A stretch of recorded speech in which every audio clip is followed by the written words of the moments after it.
What's up, guys? It is Monday, November 25th.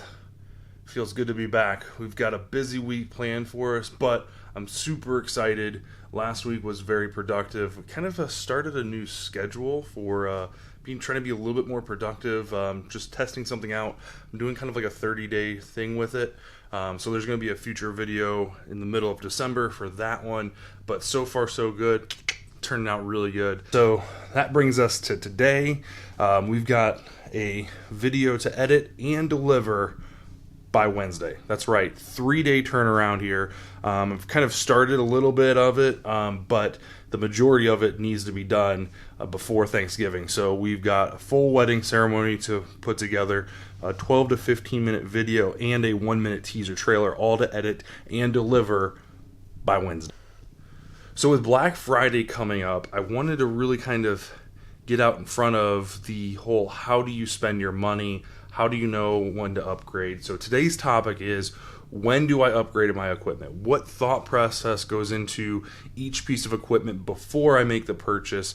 What questions do I ask myself? What kind of stipulations do I have?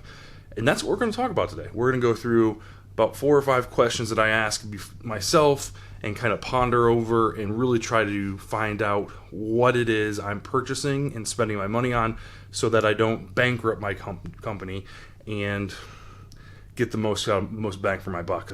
Let's go ahead and jump in. We got a lot to get done, and we've got some things to talk about, so let's get it.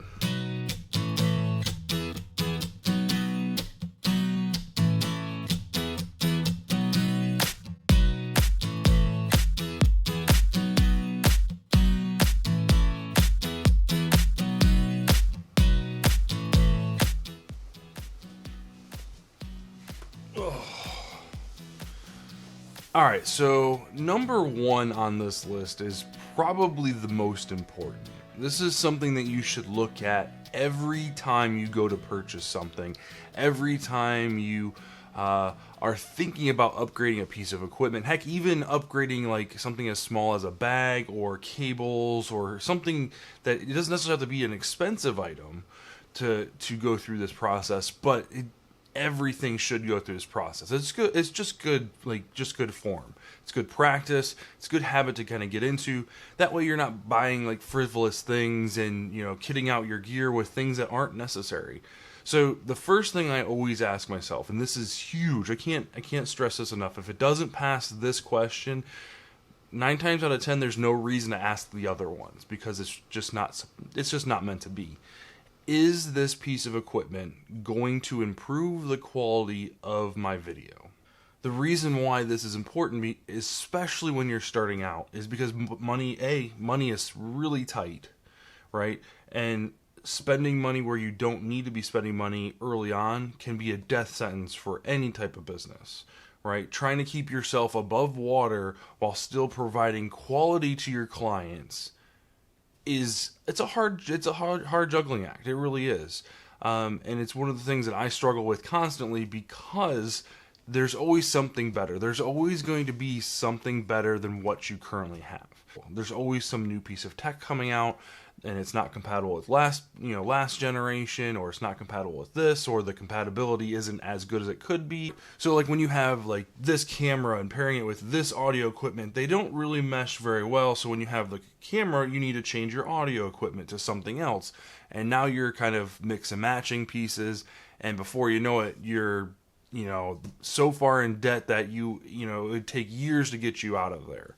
So with that being said, finding out how much quality you're going to get out of this upgrade. What kind of boost are you looking at?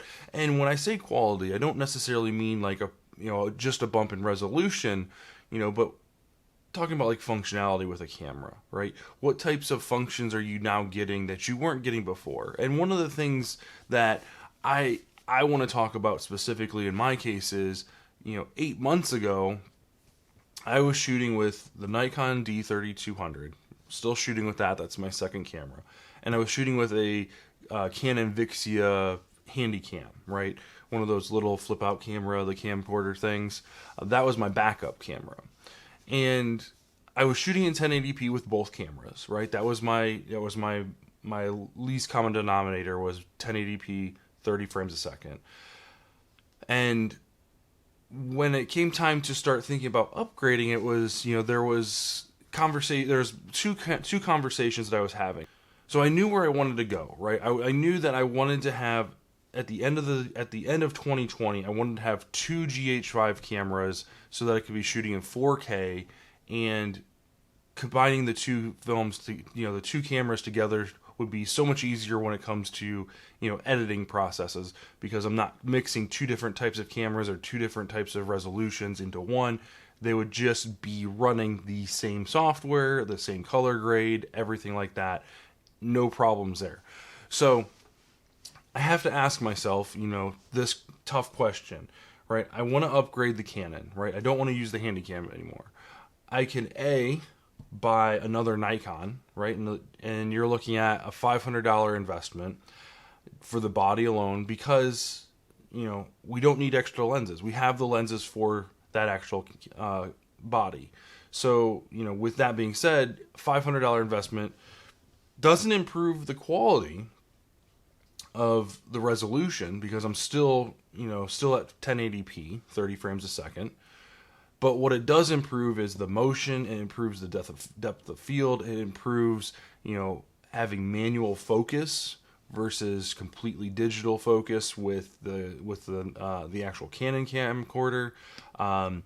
The variation, the variety of lenses that I now have access to, all that comes into play when I upgrade to another Nikon.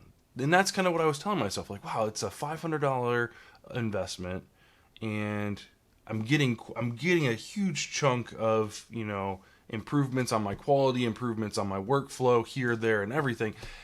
And then I start thinking, but at the end of 2020, I want to be offering 4K video across the board, and I can't accomplish that with these cameras. So I had a choice to make. Do I go with the $500 option, right? Or do I go B and pick up a GH5? Obviously, I got to pick up a lens, because none of the lenses that I have work with it, and I'm not about to start, down the path of using adapters. That's out of the question. So, you're looking at, $500, about $2,000, $3,000, right? There's a huge financial difference there, and we'll talk about that in a minute. But when you look at the quality between having the two of the Nikons versus having the Nikon and the GH5 versus having the Nikon and the Canon, now we're talking a huge increase in image stabilization with the GH5. You're talking about having the ability to go to 4K resolution. Now, I'm not currently running any of my cameras in 4K, because I'm again going with the lowest common denominator here, just to match pixel density when it comes to my output. So 1080p with the Nikon, 1080p with the GH5. Now, I've toyed around with the idea of going 4K with the GH5, because I use that mostly for up close shots, and it's the camera that I have on me during the ceremony, during all of the reception. And the Nikon is really kind of a backup. It's always on a tripod. It's always center focused. There isn't it's always continue focus. So upscaling that probably wouldn't be as big of a deal, because there's not a lot of motion with that camera. And a lot of the actual shots that I use with that backup camera is when I'm getting into getting into position with the GH5. So I've kind of toyed around with the idea of going to 4K with this camera, especially since I have a computer that can now edit that type of footage. But really, what it boils down to is, what am I going to get as far as quality goes between the two products? And there's a saying that one of my favorite YouTubers and videographers says is, he always says, buy quality, buy once, right? If you buy budget, you're likely going to have to buy it again, because either it's going to break, the software's they're gonna stop upgrading the software, the firmware, it's just gonna be old tech, and you're gonna have to upgrade again. And that's kind of what led me to this decision was, okay, if I spend the money on the Nikon, that's $500, And by the end of 2020, I want to have 2 GH5 so I can run 4K footage, 30 to 60 frames a second, and have it on 2 cameras. So I don't have to worry about upscaling my backup camera. So if I spend the $500 now, I'm still going to have to buy 2 of these cameras and 2 lenses by the end of 2020. So do I want to break that type of purchase up over the course of a year and a half? Yes, absolutely would. Right? Makes that kind of jump a little bit easier. I don't have to worry about, getting to the end, to mid 2020, saying, okay, there's no way that I'm going to be able to purchase 2 of these cameras. I'm only going to be able to purchase 1, as far as like financial stability goes, and we'll talk about that in a little bit. But so that all kind of encompassed into, what did I really want out of this camera? And how is the quality going to improve? So like I said, it doesn't just boil down to 4K resolution and higher resolution equals better quality. I'm still running that GH5 at a 1080p resolution. So it wasn't just about that, but it was about the idea of having the ability to go to 4K, but also the in-body stabilization, all the other functionality that the GH5 has, the flip-out screen, the functionality to be able to have the turnaround screen so that it made vlogging much better. So this would improve my vlogs. So not only improving my wedding videos, but improving my vlogs and my videos, things like that. The unlimited record time, so I can sit here and make mistakes like I have been all day and edit those out and not have to worry about, oh my God, is it still recording? I can't tell because the screen's not flipped out. So you have to jerry rig like some type of mirror behind it. So you're like, okay, yeah, it looks like that red light's flashing back there. I can't tell. Let me get up and check. And so at the end of the day, it just boils down to what's going to deliver a better quality product for my money. All right, so my second point here, second question that I ask myself is, how is this going to affect the workflow the day of the actual event? So by that, what I mean is it going to add any additional time to setup, or is it going to have additional time for the teardown of this piece of upgrade, this piece of equipment, this upgrade? Is it going to add any amount of time to the actual day of the event? Kind of coupled with that, it's another question, but it kind of goes along with it. Is there any physical aspect with this upgrade? So what I mean by that is, upgrading a camera is one thing, right? Upgrading a tripod is another thing, but there's a weight difference between the two. And there's also the amount of time that you're using these devices, right? So like if I'm upgrading a camera from, a 2-pound camera to, like, let's say a 6-pound camera, I'm using that device all day long. I'm carrying that device with me all day long, right? So there's going to be a physical aspect to it that I need to be aware of. Whereas with like a tripod, you carry it to the event and to the ceremony, you set it up and you set it and you forget it type of thing. And then after the ceremony, you tear it down, carry it to the reception, set it and forget it type of thing. You're not carrying it with you all day long. It's just these individual, like, one-off situations where you're having to move it. Whereas with a camera, or like, let's say like a glide cam or a monopod's a good one. The weight can be, somewhat of a restriction because it's increased weight that you're carrying throughout the day. So that's why it's important to kind of keep an eye on what that's going to do to you. Fatigue is a thing, making sure that you're still getting the shots that you need, even though your equipment, your kit is this much heavier. So not only impacting the actual day of the event workflow, but another question that I always ask myself is, how is this going to impact the actual editing process of this? And what's the learning curve look like for this piece of equipment? Is it a 6-month learning curve, or is it something where you can take it out and figure out how to use it, within the first couple days? What's the learning curve like? What kind of functionality does the actual device have? Is there certain functions and certain features that you can use to help guide your way through it, to kind of get more comfortable with it quicker, so that way you're not fumbling around with a new piece of equipment for 6 to 12 months. So that's another thing that I kind of look at. What kind of tutorials are there out there? What types of use case scenarios am I going to use this piece of equipment for? How often am I going to be using it? And what is it going to do to the editing process? For example, going back to the slider, it actually improved the editing process quite a bit, actually, because before I was, using handheld and panning 6, 7, 8 times the same shot, trying to make sure that I get the exact one that I want. And at the end of the day, when you hit the editing desk, having 8 shots to pick from instead of 2 or 3 is always better. Now, that being said, having to go through and edit down 8 different shots of the same thing is time consuming. I don't know about you, but when I'm comparing, clips together, I don't just watch everything once.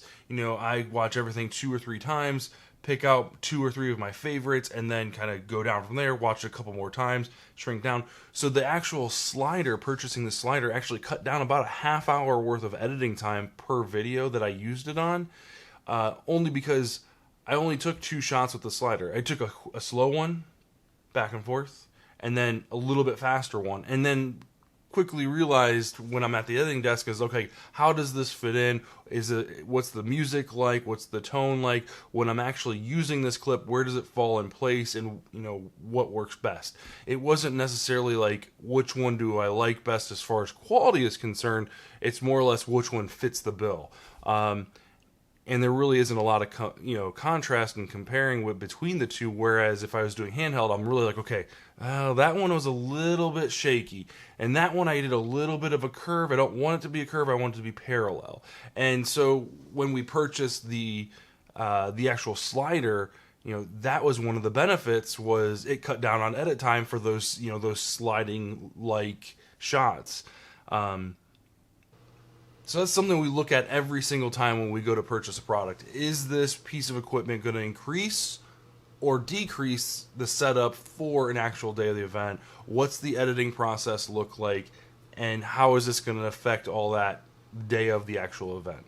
So the last question that I always ask myself, and this is probably just as important as the first one, but I always save this one for last because I don't want the financial part of things to sway my emotion right off the bat. And that is, financially, what does this look like? What does it look like on paper when I need to make a purchase, for a new camera? Or when I need to make a purchase for a new cable that will allow me to hang a microphone over my head just off of screen so that I can get better audio quality for my actual YouTube videos? Is that worth it? Is it worth me going through the hassle of having to purchase that 25-foot cable? Or should I just go ahead and just leave the microphone on top of the camera that's now 10 feet away from me? And what I found is having the microphone just overhead, and you'll find it time and time again in any video that you watch that kind of reviews tech, having the microphone just overhead just sounds better, sounds crisper, right? You don't hear the fact that the heater just turned on over there, right? You just hear my voice into this beautiful microphone that's just off of screen. And when you decide to make those purchases, you have to look at the financial portion of it, right? You have to make sure that, okay, if I make this purchase, A, am I putting it on a credit card? B, am I paying for it in cash? C, where's the money coming from, right? Where is this all coming in from? I would highly recommend not charging any of your equipment to a credit card, right? It's a slippery slope, and yes, you can get credit cards with 0% interest, but that runs out eventually, and then you find yourself in thousands of dollars of debt, and any type of income that comes in is now going to pay off that credit card. So, if at all possible, avoid those whenever you possibly can. What you really want to focus on is looking at what your income is from your actual shoots, and take a portion of that and set it aside for an actual piece of equipment, right? So when you're planning out your spending, and you're planning out what pieces of equipment you're going to upgrade and work towards next, have kind of like a game plan, like, okay, every wedding from now until 6 months from now, 35% of that is going to go to my new equipment fund. Put it away, put it in a savings account. Don't put it in a checking account. Put it in a savings account so you don't have a card to swipe and get rid of, your hard-earned money. And that way, 6 months down the road, when you have like this need for this piece of equipment, you have the funding there and you haven't spent it on just frivolous things here and there. So having that upgrade path is important, especially if you're looking to make a larger purchase. Having a purchasing a $25 cable to make the audio sound better on my vlogs and on my videos isn't necessarily high up on the pecking list, but it's something that I can see value from, something that improves the quality, so I want to make sure that I put money aside for that. So the next wedding that I do, I'm going to take that $25 and I'm going to put it into that account. That way when I go to make a purchase on Amazon, I have the money in the account, I can move it over to my checking account and then make the actual purchase.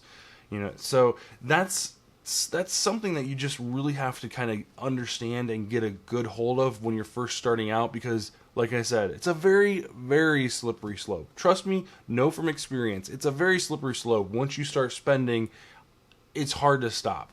So understanding what it is you want and going through all of these questions from top to bottom is going to help you weed out what you don't need and what is going to improve the quality of your films, and it's not going to run you into massive amounts of debt, which then in turn screws your business over, because now you're not making enough money to provide for your family or for yourself, and ultimately start working without actually having a full-time job.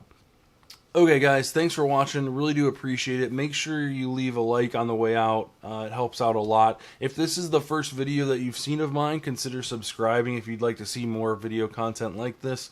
We've got more planned for this week. We've got a really exciting outing going on tomorrow that we're going to vlog on. And I'm just really excited for what's coming out in 2020. So make sure that you subscribe if you're interested. I really do appreciate it. If you're feeling extra generous, go ahead and hit the share button and send it to your friends and family on Facebook, Twitter, all that good stuff. It really helps the channel out a lot. Other than that, guys, I will see you guys in the next video.